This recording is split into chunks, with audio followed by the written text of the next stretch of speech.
Olá, meus catequizandos.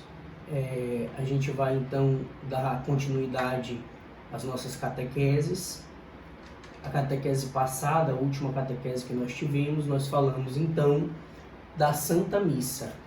Começamos a falar da Santa Missa, falamos então da estrutura da Santa Missa e eu expliquei algumas coisas para vocês. Eu vou só dar uma pequena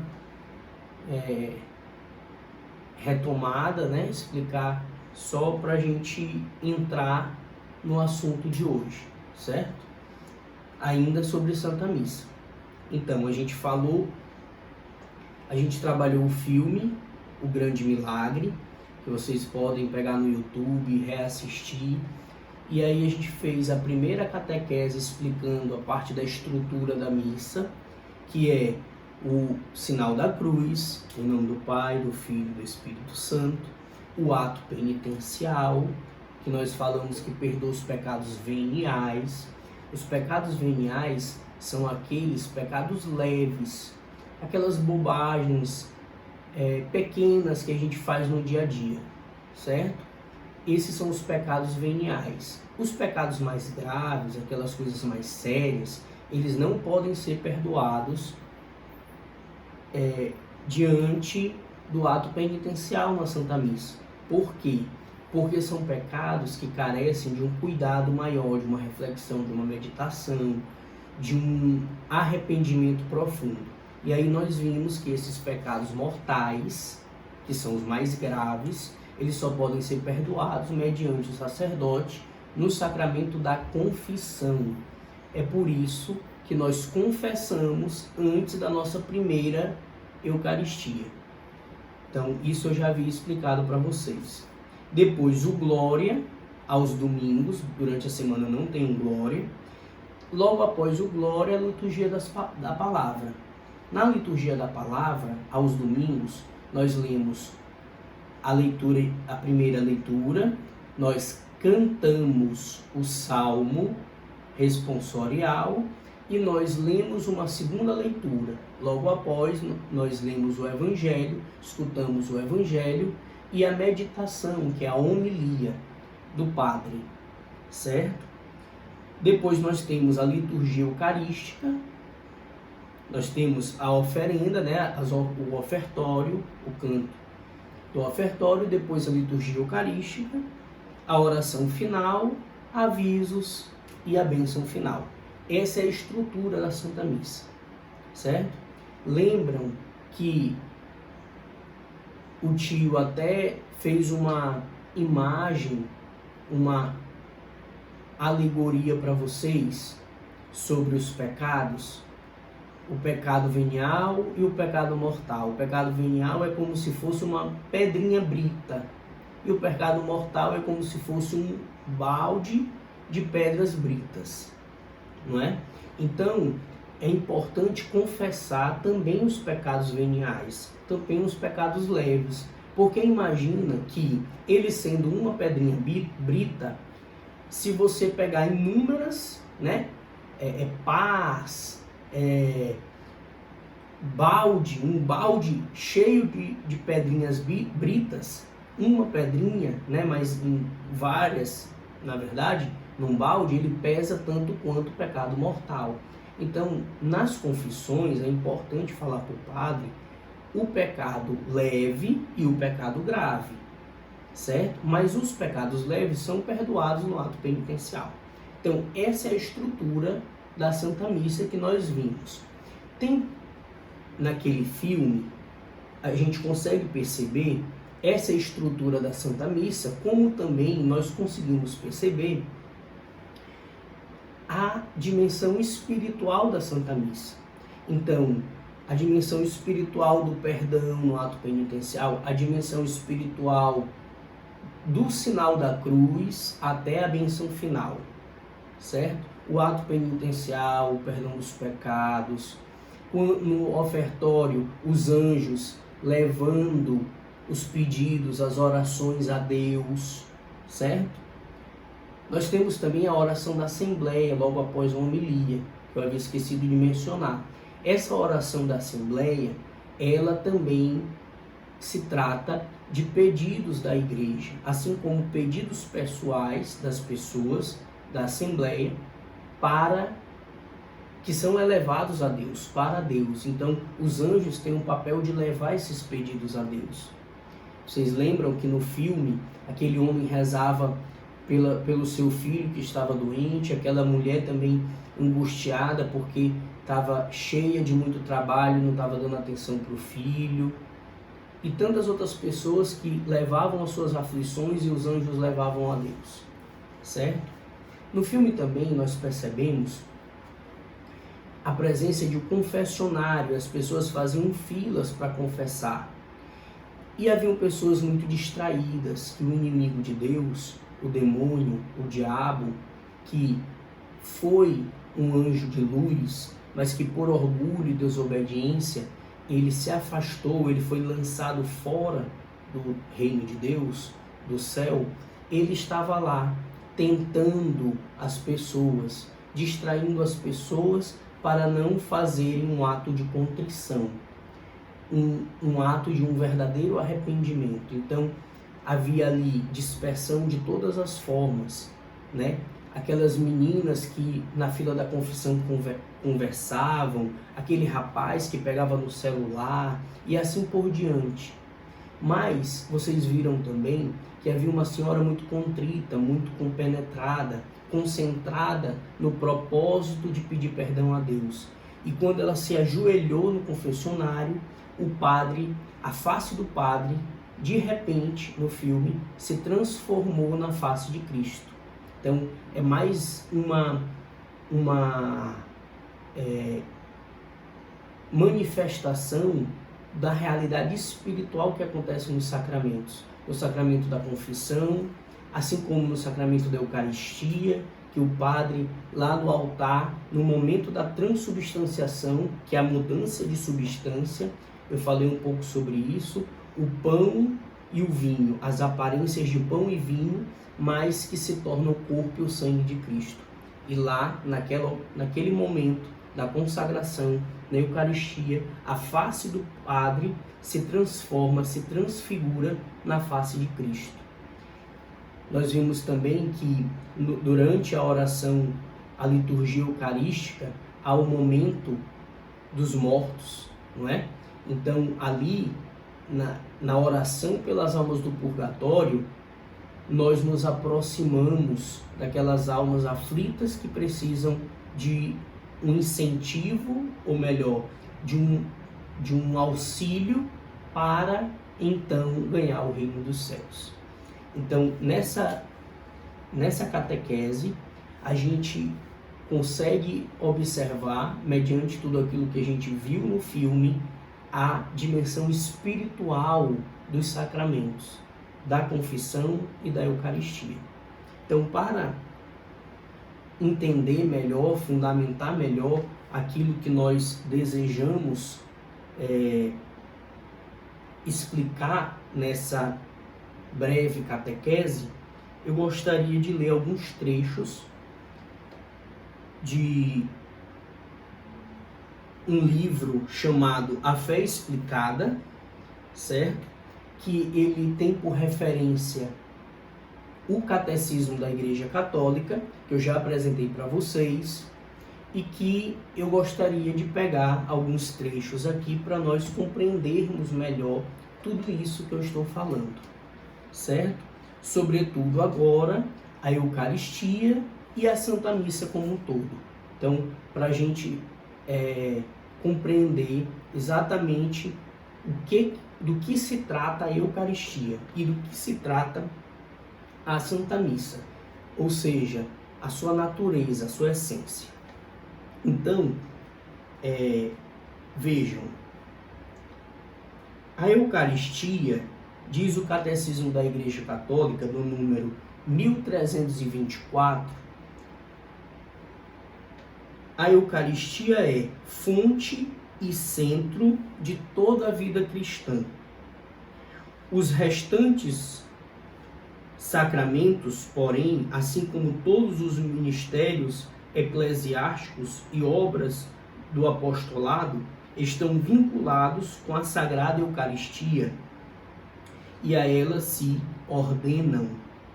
Com efeito, na Santíssima Eucaristia está contido todo o tesouro espiritual da Igreja, isto é, o próprio Cristo, nossa Páscoa. Então, aqui nós vemos a importância da Eucaristia. Ela é fonte e centro de toda a vida cristã. E aí, é claro, o batismo, ele é, sem dúvida, o ponto de partida. E ele é importantíssimo. Sem o batismo, nós não podemos chegar ao céu. No entanto, apesar das maravilhas que o batismo e os outros 5 sacramentos produzem na alma, não são senão instrumentos do que Deus se serve para nos dar sua graça. Mas na Sagrada Eucaristia não temos apenas um instrumento que nos comunica as graças divinas. É-nos dado o próprio dador da graça, Jesus Cristo, nosso Senhor, Rei e verdadeiramente presente. Muito bem. Então, na Eucaristia, nós recebemos exatamente Jesus. Então, ele é a fonte e o centro da vida cristã. Certo? Então, o sacramento do corpo e sangue de Cristo tem tido muitos nomes ao longo da história cristã. Pão dos anjos, ceia do Senhor, sacramento do altar e outros que nos são bem conhecidos, mas o nome que permaneceu desde o princípio, o nome que a Igreja dá principalmente a este sacramento, oficialmente a este sacramento, é Sagrada Eucaristia. Por que Sagrada Eucaristia? Esse nome ele provém do Novo Testamento. Os 4 escritores sagrados, Mateus, Marcos, Lucas e Paulo, que nos narram a última ceia, dizem-nos que Jesus tomou o pão e o vinho em suas mãos e deu graça. Deus deu graças. Assim, a palavra grega Eucaristia, que significa ação de graças, resultou o nome do nosso sacramento, Sagrada Eucaristia. Muito bem. Então, nós entendemos aqui que a Eucaristia é o centro e a fonte de toda a vida cristã. O batismo é importante. Então, os 7 sacramentos, deles todos, a Eucaristia é o mais importante, porque nela nós recebemos o próprio Jesus em sua carne e em seu sangue. E durante a história da Igreja tivemos muitos nomes para esse sacramento, mas o que prevaleceu foi a Sagrada Eucaristia. Todos os evangelistas, Mateus, Marcos, Lucas e João, os 4, eles falam dessa ação de graças, né? Então, essa ação de graças, o nome grego Eucaristia, que quer dizer ação de graças, é o que prevaleceu. Então, a gente entende que a Eucaristia é uma grande ação de graças, né? É a ação de graça por Deus se fazer nosso alimento. Então, o catecismo nos ensina que a Eucaristia, o catecismo da Igreja nos ensina que a Eucaristia é ao mesmo tempo sacrifício e sacramento. Como sacrifício, a Eucaristia é a missa. Como sacrifício, a Eucaristia é a missa. Aqui nós já temos uma indicação do que é a Santa Missa. Como sacrifício, a Eucaristia é a missa. A missa é o sacrifício de Cristo. É o memorial da sua paixão, morte e ressurreição. Certo? Então, o caráter do sacrifício da Eucaristia, no caráter do sacrifício é a Santa Missa. A ação divina em que Jesus, por meio de um sacerdote humano, transforma o pão e o vinho no seu próprio corpo e sangue e continua no tempo o oferecimento que faz a Deus no Calvário, o oferecimento de si próprio em favor dos homens. No Catecismo da Igreja Católica, no número 1322 e no número 1362, nós encontramos o seguinte: nós encontramos que a Sagrada Eucaristia completa a iniciação cristã. Aqueles que foram elevados à dignidade do sacerdócio real pelo batismo e configurados mais perfeitamente a Cristo pela confirmação, esses, por meio da Eucaristia, participam com toda a comunidade do próprio sacrifício do Senhor. A Eucaristia é o memorial da Páscoa de Cristo, a atualização e oferecimento sacramental de seu único sacrifício, na liturgia da Igreja, que é o seu corpo. Muito bem. Então, a Eucaristia, a Igreja nos ensina que a Eucaristia é ao mesmo tempo o sacrifício e o sacramento. O sacramento é o sinal visível do invisível. Então, o sacramento da Sagrada Eucaristia adquire o seu ser, ou é confeccionado, como dizem os teólogos, na consagração da missa. Nesse momento, Jesus torna-se presente sobre a aparência do pão e do vinho. O ato pelo qual se recebe a Sagrada Eucaristia chama-se Sagrada Comunhão. Podemos dizer que a missa é a confecção, entre aspas, claro, da Sagrada Eucaristia, e que a comunhão é a sua recepção. Entre uma e outra, o sacramento continua a existir como no sacrário. Quer o recebemos, quer não. Então, há o sacramento, que é o corpo e o sangue de Cristo. Há o sacramento, que é esse sinal visível do invisível. O sinal visível de Cristo, que está invisível na glória eterna, porque foi assunto ele se ascendeu ao céu. Então, Jesus, ele se ascendeu ao céu, ele está na glória de Deus.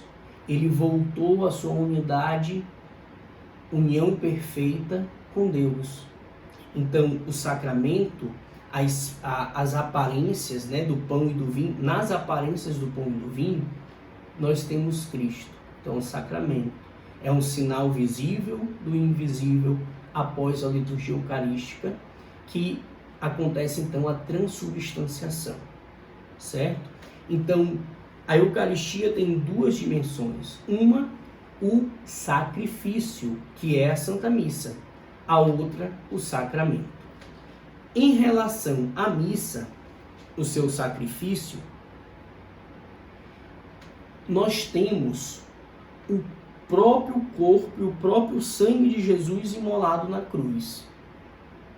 Na Santa Missa acontece o memorial da paixão, mas esse memorial é real. Então, o que aconteceu no Calvário de forma cruenta, ou seja, de forma cruel, de forma realmente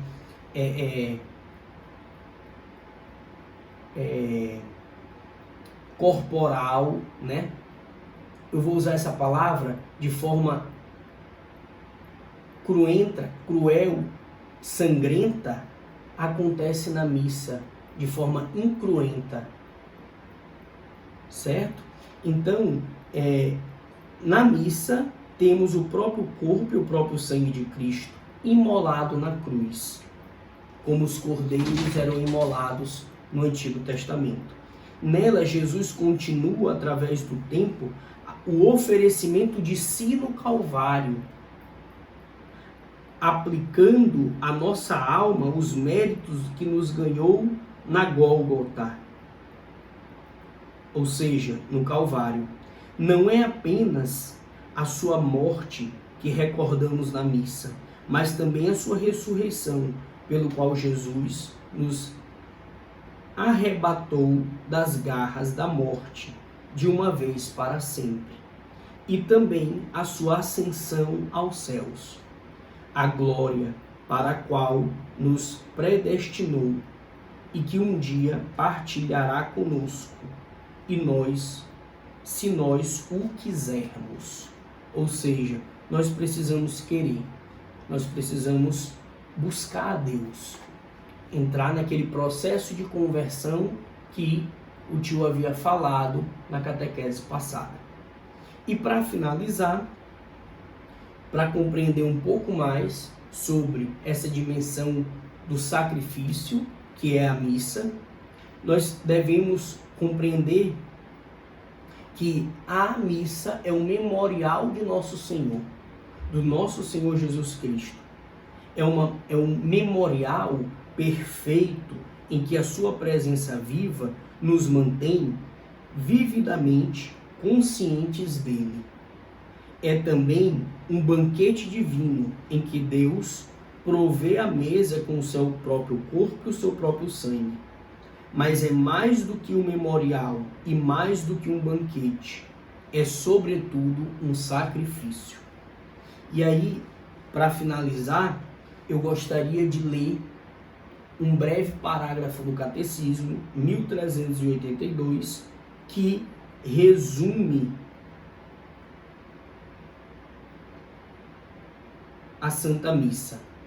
A missa é, ao mesmo tempo, inseparavelmente, o memorial sacrificial em que se perpetua o sacrifício da cruz e o banquete sagrado da comunhão no corpo e sangue do Senhor. Mas a celebração do sacrifício eucarístico está toda orientada para uma união íntima dos fiéis com Cristo pela comunhão. Comungar é receber o próprio Cristo que se ofereceu por nós. Então, aqui nós percebemos que a Eucaristia faz com que haja uma união íntima dos fiéis com Cristo pela comunhão. E aí, finalizando, eu recordo algo que eu expliquei na última catequese na escola para vocês. Essa união íntima que nós fazemos ao comungar com o nosso Senhor Jesus Cristo na Santa Missa é uma união plena e extraordinária. E aí eu expliquei para vocês uma coisa interessante. Quando nós nos alimentamos, quando nós sentimos fome e comemos o misto com suco de laranja, o misto e o suco de laranja passa a ser Felipe. Ou seja, quando eu sinto fome e como misto com suco de laranja, aquele alimento se torna o meu corpo. E nós vimos que o ser humano é o próprio corpo. É o próprio corpo e a alma juntos. Certo? O próprio Catecismo da Igreja vai dizer isso, que o ser humano é um composto de alma e corpo, indissociável. Então nós somos o nosso corpo.